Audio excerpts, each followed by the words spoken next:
if the appraisal comes in lower than the amount that you, the buyer, have agreed to pay for that property.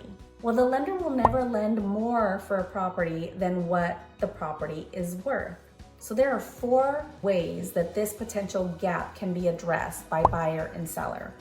The first is that the seller comes down on the purchase price.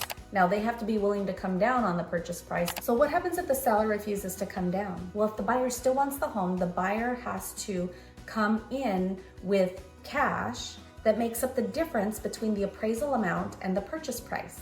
So what happens if the buyer doesn't have that money? Well, buyer and seller can maybe and hopefully agree to meet in the middle, but worst case scenario, if there was an appraisal contingency written into the purchase contract, the buyer can exercise their right to cancel.